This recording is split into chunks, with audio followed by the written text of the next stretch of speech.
Now let's install the most important plugin that we'll be using in this very tutorial, and that is WooCommerce. WooCommerce is the plugin that will give us the opportunity to add products to our website so that we can sell to our customers. So I'll go over to Add New. Then I search for WooCommerce. WooCommerce is the world's most popular open source e-commerce solution, and it has over 5 million active installations. So I install now. It is installed. I activate.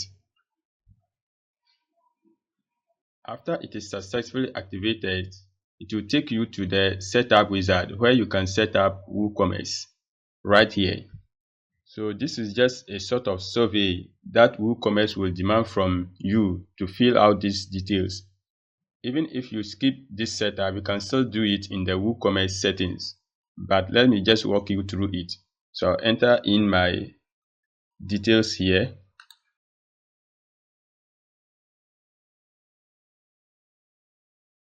So I've filled out my details. I've selected Ghana because I'm from Ghana and I am not setting up a store for a client. So I click on continue. No thanks. So WooCommerce will want to know the industry in which you want to set up. So I'll choose fashion, continue. And I'm going to sell only physical products. You can change all this later. I can even decide to sell downloadable products in future. But for now, I'll leave it as physical products. Continue. So how many products do you plan to sell? Maybe I don't know yet. Currently selling somewhere? No. So WooCommerce will want you to install any of these plugins or all of them. I don't need them, so I'll toggle them off. All these plugins are marketing plugins. So I click on continue. And in here, WooCommerce would like me to choose a particular theme I want to go with. I'll stick to my current theme. And I don't want to install Jetpack. I'll say no thanks. Now let's go over to pages to make sure that all the necessary pages are created. So we have the cart page, checkout page, my accounts, privacy policy, sample page, and then shop page. I don't actually need sample page. I'll show you how to create a privacy policy page later on in this tutorial. So these are the pages I want to delete. I go to board actions, move to trash, apply. I can also go to trash and then empty the trash. Now up here you see that WooCommerce wishlist plugin is misconfigured, and we'll look at how to solve this when we are creating pages for our website. So this is how we install WooCommerce and also set it up. Now that we have installed and enabled WooCommerce, let's go down further to adding payment gateways, shipping, and taxes. So to do that, I go over to WooCommerce and I click on settings. So in here under store address, you see details of my store, which I've already specified when I was installing or setting up WooCommerce. And I think I have a spelling mistake here. Just add E here. So I don't do any other thing. I go down to general options. So selling locations, I don't want to sell to all countries. So I'll sell to specific countries. And in here, I choose the country I'm going to sell to. So I'll enter Ghana. Okay, so all the countries I want to sell to, I'll list them over here. And then shipping location, I'll ship to all the countries I'll be selling to. So in here, I can decide to enable tax rate and calculations so that at checkout, buyers will be able to see the tax which is applicable to whatever products they are buying from my shop. I can also decide to include the tax rate in my pricing system so that I don't have to enable taxes.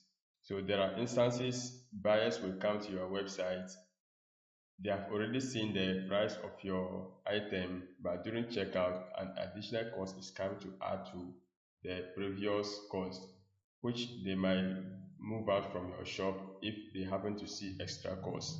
So I don't want that to happen to me, so I'm not going to enable taxes. I'll just include everything in my pricing system.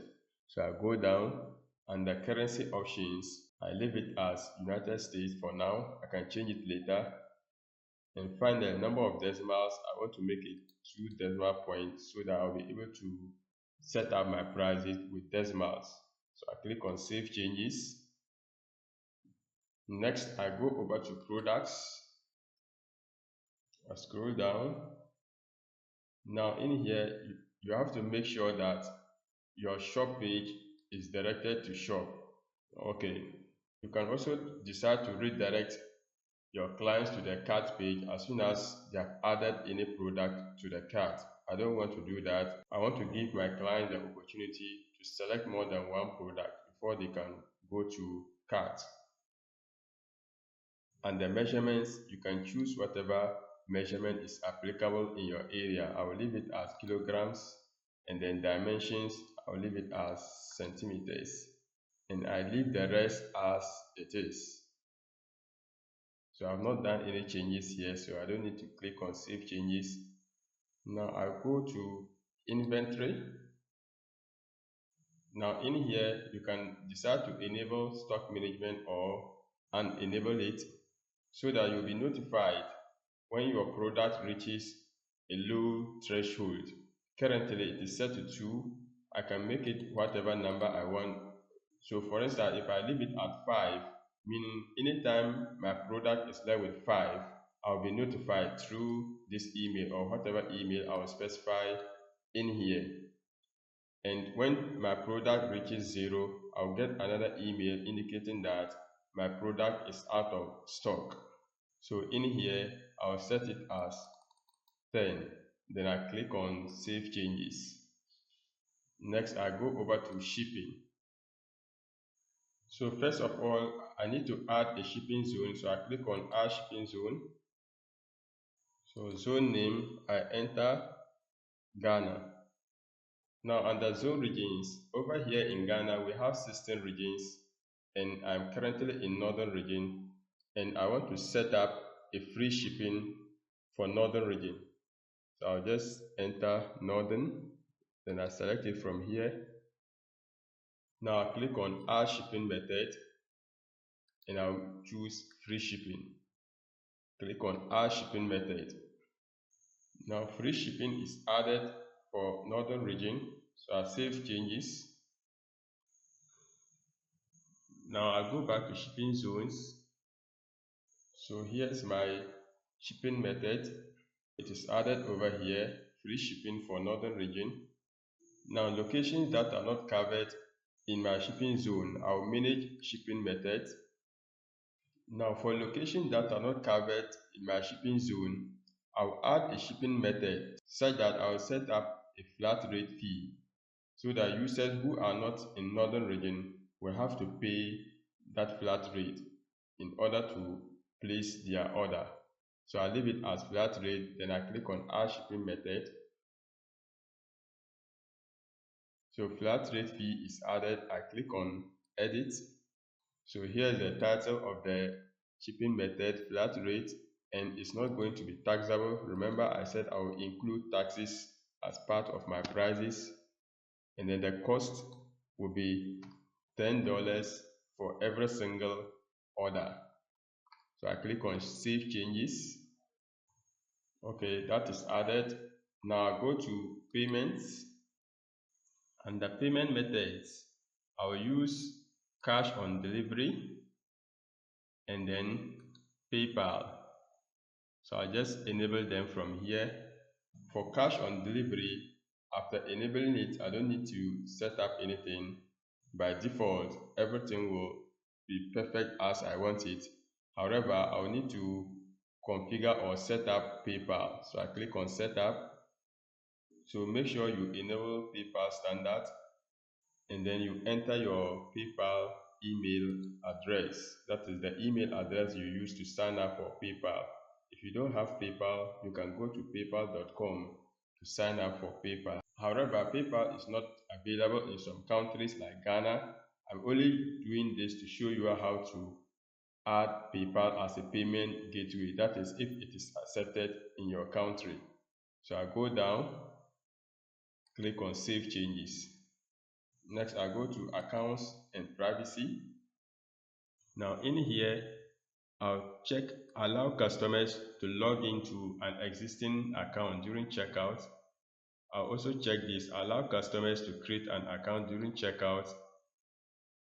And then I'll also allow customers to create accounts on the My Accounts page. Then I go down, click on Save Changes. Next, I go to Emails. So in here, I need to specify the particular email address that my new order, cancel order, or failed order will be sent to. So take note, this is the email I use to set up WordPress, and that will be the default email address that my new orders will be sent to. I can manage it from here and choose whatever email I want to set over there. So in here, I can change the email. I don't do anything for subject and email heading. I leave it as it is, and I can decide to change the additional content, but I'll leave it as it is for now.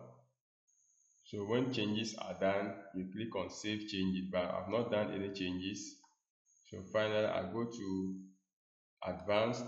I'm not going to touch integrations. We don't need to do anything from there.